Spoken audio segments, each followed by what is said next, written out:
Today we are going to learn the first chapter of ninth standard of science, that is matter in our surrounding. So let's start. As we look at our surrounding, we can see large variety of things with the different size such as big, small, thin, tall, etc. and with the different shape such as circle, oval, triangle, etc. and with a different texture like hard, soft, rough, smooth and etc.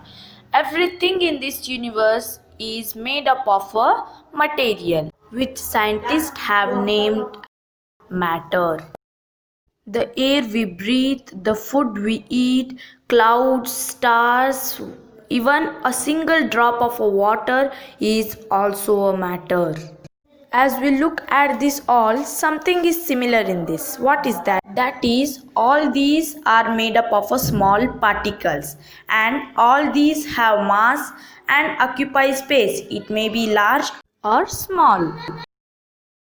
Now, question arises. Matter is made up of small particles. What are small particles called?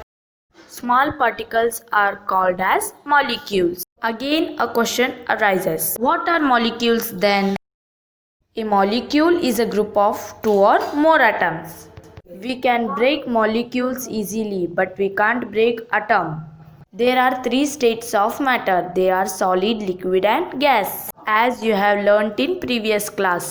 Now let's learn about the properties of solid, liquid and gas.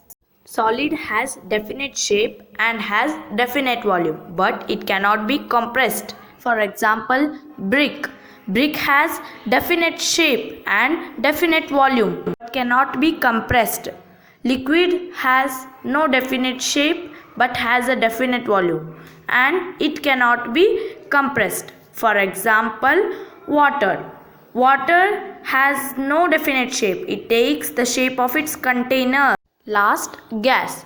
Gas has no definite shape, no definite volume, but it can be compressed. For example, balloon. Balloon has no definite shape and has no definite volume, but it can be compressed if we will press it. Now let's see the arrangement of particles in solid, liquid and gas. Particles are very tightly arranged in solid, and in liquid particles are loosely arranged, but in gas particles are very free to move.